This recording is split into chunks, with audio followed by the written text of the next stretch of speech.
whoever lands first. That is what the former unified heavyweight champion of the world, Tyson Fury, had to say when they asked him, who do you think wins between Deontay Wilder and Anthony Joshua? He said whoever lands first. I guess meaning whoever lands on the chin first, right? Whoever lands on the chin first. And, you know, I can kind of see where he's coming at with, because, you know, both Wilder and AJ have the suspect chin. Both of these dudes have been rocked. If Wilder lands his right hand at full force on AJ's chin, he's going to get rocked or he's going to get dropped. Either one. Either rocked or dropped. If AJ lands his hook on Deontay Wilder, Wilder's going to get rocked. The same way he got rocked against Luis Ortiz. So I can see where they're coming from. They're both big punchers. Although I think Wilder is a more of a one-punch knockout artist than Anthony Joshua. They're both big punchers. And in the heavyweight division, when you got a guy 200 plus pounds, you know, landing clean and flush on you on your chin, you tend to do a silly dance and you tend to go down and you tend to be disoriented for a little bit. So I agree with that, you know. And that's what excites me about this fight is I think when this fight happens, I think we're all going to be nervous, right? If this fight happens, when it happens, I think we're going to be nervous, right? I think it's going to be a fight where we're all going to be, you know, looking, you know, our eyes are going to be glued to the table. To the TV screen, right?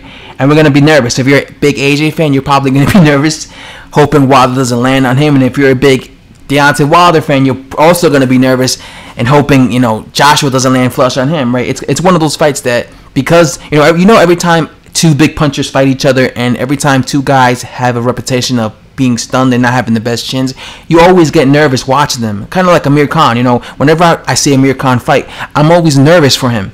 You know what I'm saying? Like, I clown Amir Khan, but he's one of those guys that he gets rocked in almost every fight he's in.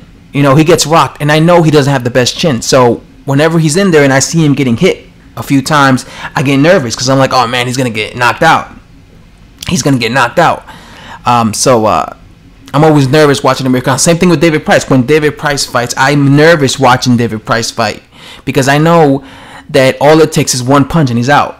Or even with my favorite fighters, you know, one of my favorite fighters is Errol Spence Jr. I was very nervous when he was fighting Kell Brook because I could see how competitive that fight was. I was like, and I was rooting for, I'm going to tell you straight up, I was rooting for Errol Spence. Not because I didn't like Kell Brook, because I'm a bigger fan of Errol Spence Jr. I'm more of an Errol Spence Jr. fan. So when they were fighting, I was very nervous watching that fight because it was a very competitive fight.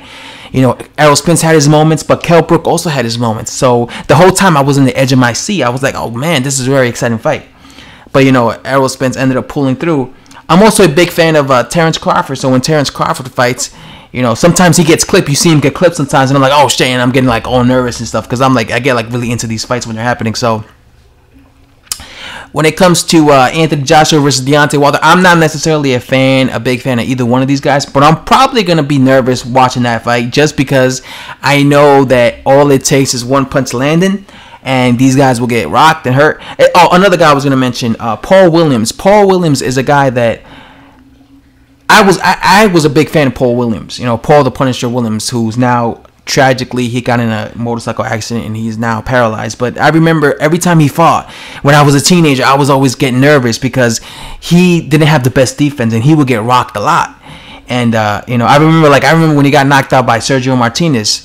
I was like, holy shit, like that was, like I jumped out of my seat when that happened.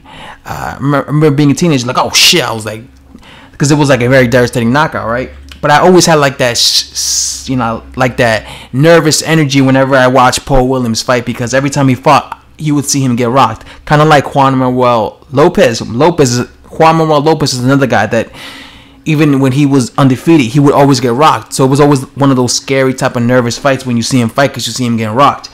Yeah, I don't even know what I'm going on about, but you know, sometimes I make a video and I start talking about a whole different subject. But yeah, I do. That's what I like about this fight. You know, hopefully that's why I want them to fight now, because if they wait 5 years, they're gonna be only defensive worried. You know, they're not gonna be taking risks. That's why I want them to fight now while they're young. You know, while they're young, because they're going to be willing to take risks. Even if it might be a cagey start. Maybe for the first 5 rounds it's a cagey start, but eventually you're going to see them taking risks because they want to win the fight, right? And that's why I want them to fight right now, you know, and it's exciting. Anyway, guys, stuff to say. Subscribe for the latest in boxing, and hope you guys enjoyed the video. Thanks for watching.